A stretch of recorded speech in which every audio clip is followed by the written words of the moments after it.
When you think about the ultimate cliques in entertainment history, where does your mind go? Oh, usually straight to the classics. Right. Usually it's the definition of cool. You picture the Rat Pack in the 50s. Frank Sinatra, Dean Martin. Exactly. Sammy Davis Jr. You think of tuxedos, whiskey, Vegas showrooms.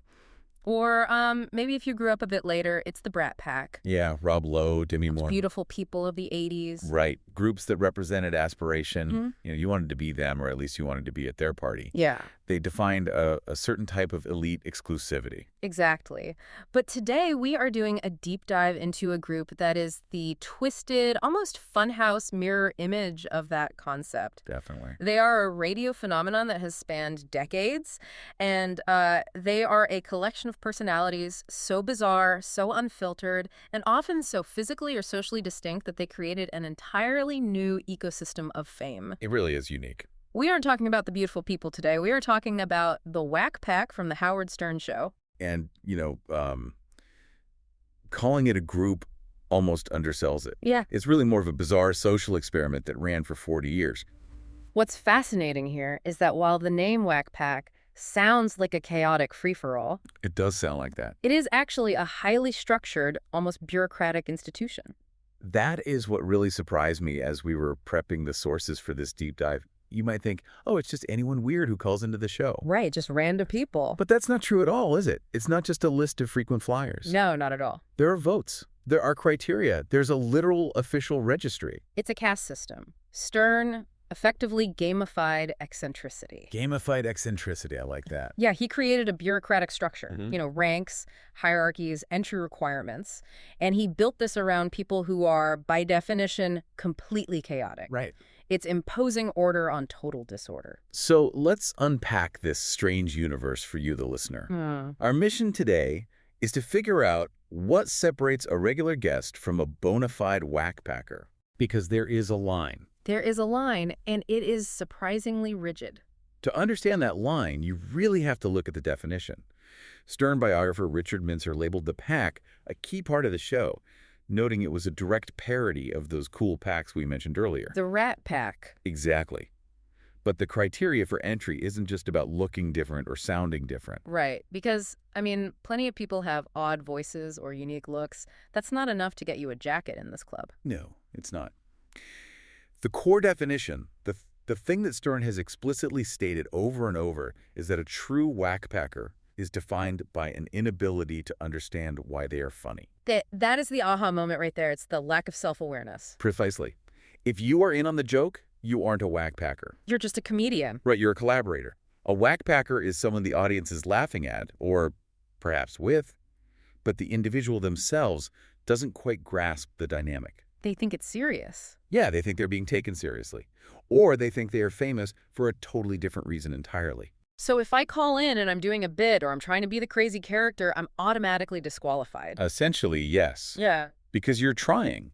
The magic of the Wack Pack is that they aren't trying to be funny. They just are, often due to their circumstances or their worldview. Let's go back to the beginning. How did this whole concept even start? Because Howard Stern has been on the air since the dinosaur age. Yeah. Was the Wack Pack there from day one? Not by name, but the prototype was definitely there. If you want to find patient zero, based on our sources, you have to go all the way back to May 1980. Wow, 1980. Yeah. Stern was broadcasting from WWWW in Detroit, Michigan. Detroit Rock City. Exactly. Mm-hmm. And he meets a woman named Irene. She becomes known as Irene the Leather Weather Lady. Which, I just have to say, is a fantastic radio name. It really is. She met Stern at the station, and she just had that unique energy. Unpredictable, distinct, completely herself. Yeah. She is identified as essentially the first Wack Packer, even though the term itself didn't exist yet. So when did the branding kick in? Because the Wack Pack is such a sticky term, it rhymes, it's punchy. It took a full decade. A decade? Yeah. The term Wack Pack wasn't officially used on air until July 6, 1990. This is documented in Stern's own history of the show. Okay. But there was a catalyst event a couple of years prior that really shifted the dynamic from random odd guests to a recurring cast of characters. And that involves a certain member of the animal kingdom. Fred the Elephant Boy. A legend in this world. November 28, 1988. That's the exact date he was introduced. Okay. Before Fred, you had people who would pop in and out. But Fred's arrival, followed by a few others around that time, solidified the idea that these weren't just guests. They were part of the crew. They were part of the show's DNA. They were characters in a sitcom that never ended. And it just exploded from there. I mean, since the move to SiriusXM, the ecosystem expanded even further. Dramatically. Some of these members even got their own shows, which is wild when you think about the definition we just established. People who don't know why they are funny were given hours of airtime to just talk. Which validates the point that they aren't just sideshows. They became content generators in their own right. And here's where it gets really interesting. As the group grew, the need for regulation grew. Right. You can't just let everyone in. This is my absolute favorite part of the research, the official list. It sounds ridiculous to have a boardroom meeting about this, but that's exactly what happened, right? That is February 24, 2015. Okay. This wasn't a casual conversation. This was an event. Stern and his entire crew held an official vote to determine the roster. They went through name by name to decide who was in and who was out. Just picture that room. You have highly paid producers, writers, and Howard himself sitting there debating the merits of Pitch Erik. It establishes that membership isn't arbitrary. It's a status that is granted or revoked. It's a bureaucracy of the absurd. So who made the cut? Let's run through some of the heavy hitters on this living Wack Packers list because the variety is honestly staggering. Well, if we are talking Wack Pack royalty, you have to start with the man who is named the greatest Wack Packer of all time in that same vote. Beetlejuice. Lester Green. Beetlejuice. Right. He is the gold standard. Yeah. He embodies every single criteria we discussed. He has microcephaly and dwarfism, so he's visually distinct. He is incredibly combative but lovable. Very lovable. And, most importantly, he has absolutely zero concept of the show's context. You ask him a question, and he answers a question that no one asked. He's a global meme at this point. I mean, I've seen kids on TikTok using Beetlejuice clips who have no idea who Howard Stern even is. Exactly. He transcends the medium. Then you have the veterans like Pitch Erik. He celebrated 20 years on the show back in 2017. That's incredible. Think about that. That is longer than Seinfeld, Friends, and The Office combined.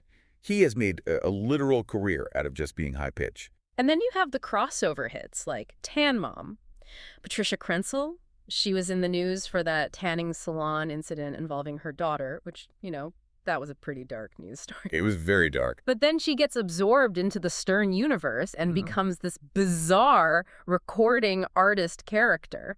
It's a rehabilitation program for the strange. And we have to talk about the names. I mean, the creativity or the crudeness, depending on your perspective, is off the charts.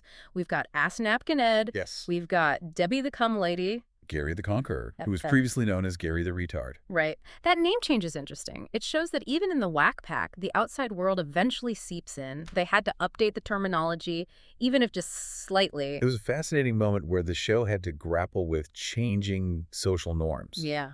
Stern stuck with the original name for a long time, arguing it was descriptive, not derogatory in his intent. But eventually, Gary the Conqueror became the title. It's a grander title anyway. It sounds like a medieval king. Then you have Jeff the Vomit Guy and Jeff the Drunk.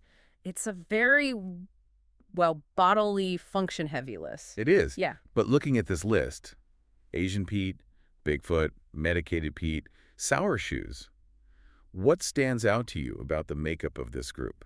Well, it's diverse, but in a very specific way. It's the diversity of the unusual. The list includes blatant racism, mental disability, comical appearance, strange voices, or specific abilities. Like Sour Shoes. Right. Sour Shoes is a musical savant, but socially chaotic. It is a catch-all for anything outside the norm. But there is one hard rule that Stern adheres to, which I think is important to distinguish the pack from the crew. What's that? Staff members are never Wack Packers. That's a crucial distinction, because some of the staff members are pretty weird themselves. They are. But they are employees. They are in on the production. They receive a paycheck from the company to produce the show. Right. The Wack Pack exists outside the payroll, generally speaking. They are the other. They are the raw material that the staff mines for comedy. Okay, let's dig deeper into this idea of the other, because there is a section of this history that I found absolutely hilarious and weirdly poignant. The rejected list. Yes, the not Wack Pack Material list. These are people who seem like they should be in the club. They're weird, they're frequent guests, but they were rejected. This is where the psychology of the show really shines. The primary reason for exclusion. The ability to hold a job and function in society. That is such a low bar. Can you hold a job? If yes, you are out. It's the functional barrier. If you can navigate the real world too well, you lose the mystique. You aren't helpless enough or disconnected enough to be a true Wack Packer. Let's look at some of these rejects. Mariann from Brooklyn. If you listen to the show, you know her voice immediately. If she screams, she loves Howard, she calls in constantly. She's the #1 superfan and the den mother to the Wack Pack. She organizes things for them, but she's not in the pack. Why? Because she's a functioning suburban mother. She's too aware, she's too organized, she's playing a character of a crazed fan, but she knows exactly when to turn it off. And then there's King of All Blacks. Lawrence Coward. He's been a staple for years, but he's excluded because he functions. The research notes he has even filed discrimination suits in his personal life. He holds a job. He has money. Right. He's obsessed with high-end brands like mowing faucets and Balmain jeans. He's materialistic and quirky, but he's navigating the capitalist system just fine. Exactly. He is not material because he's too grounded in reality, even if his reality is warped. There are also people who were excluded because they got banned. It's not just about being functional, it's about being manageable. Right. There is a line where wackiness becomes a genuine liability. Elegant Elliot Offen, permanently banned in 2006. Wow. He was physically threatening. Hansi, permanently banned in April 2016 because he started bringing Howard's family into his conspiracy theories. You can be crazy, but you can't be dangerous. Correct. The ecosystem has to be safe for the host. But the best story of rejection, without a doubt, is the saga of Bobo. This poor guy. I mean, talk about desperation. He desperately wants to be considered a Wack Packer. He wants the jacket. He wants the accolades. Oh, he craves it. But the show treats him with such disdain. There was this incredible sequence of events where he actually lost his name. Right. He was caught plagiarizing jokes or doing something to annoy Howard, and the punishment was that he was stripped of the Bobo moniker. He was demoted to just Steve from Florida. Which is so generic, it hurts. It's like being called occupant. And to get the name Bobo back, he had to perform a humiliating act. This was June 2017. Paint the picture for us. He had to walk the streets of New York City, specifically around the SiriusXM building, wearing a mesmerizingly awful outfit. I believe it was an obscure military uniform or something equally baffling, covered in badges, essentially looking like a stolen valor case or just a lunatic. And he's doing this in broad daylight. People are staring. And he's doing it just for the privilege of being called Bobo again. It illustrates the sheer desperation involved. Yeah. But here is the kicker. Even after doing that, even after the debasement, the 2015 criteria lists him under not Wack Pack Material. It's tragic. It's Shakespearean. He did the walk of shame, and he's still just a hanger-on. Because he wants it too much. Remember the rule. A lack of self-awareness. Bobo is too aware of his desire to be famous. He's trying too hard. Right. A true Wack Packer like Beetlejuice doesn't try. He just is. Bobo is a fanboy trying to get into the band, and that makes him ineligible. That is a brutal psychological assessment. It really shows that Stern holds all the cards. You can't just decide to be a Wack Packer. It has to be bestowed upon you, usually against your will or without your full understanding. Exactly. Now, we have been having fun with the names and the rejection, but we have to pivot a little bit. Because the show has been on for so long, the reality of life and death has caught up with the Wack Pack. These aren't cartoons. They are people. Yes. And when you look at the list of deceased members, it's a sobering reminder that behind the characters are real human beings, often with difficult lives and serious health issues. One of the biggest losses for the show, and I think for the audience, was Erik the actor. Formerly known as Erik the Midget. He passed away in 2014. He was, in my opinion, the greatest radio guest of all time. But he hated being called a Wack Packer, didn't he? He despised it. And that was his charm. He was the antithesis of the happy-go-lucky character. He was grumpy, he was demanding, he was ungrateful. Ungrateful. He would call in and demand that Howard get him roles on CSI or in Plain Sight. And the audience loved him for it. They did. Yeah. Because he was fighting against his reality. He was a very small man in a wheelchair who saw himself as a mogul. When he died, it was a legitimate blow to the show's universe. And then there's Hank, the Angry Drunken Dwarf. A legendary early member. He was exactly what his name implied. He passed away quite young. And Riley Martin. The alien expert. He was a different flavor entirely. He had his own cosmology, his own symbols. He claimed to be in contact with the Byavians. The Byavians. Yeah. He wasn't just a Wack Packer in the sense of being silly. He was a true eccentric with a deeply held, albeit strange, belief system. He died in 2018. We also lost Fred the Elephant Boy recently. in 2023. We mentioned him earlier as a catalyst for the whole group. That feels like the end of an era. It does. And we have to mention the darker side of this lifestyle. The history mentions Joey Boots Pfister, Joseph Basilino, who died of an overdose, and Crackhead Bob. Right. The nicknames themselves, Crackhead Bob, Jeff the Drunk, often pointed to substance abuse issues. When you see Crackhead Bob on a funny list, you laugh. But then you realize, oh, that was a person struggling with addiction who suffered permanent damage from it. That is the tension at the heart of the Wack Pack. It's entertainment, but it's drawn from the margins of society. These are people who, in many cases, wouldn't have a platform anywhere else. That is the debate. Is it exploitation or is it inclusion? Because on one hand, the show is mining their misfortune for comedy. But on the other hand, they are celebrated.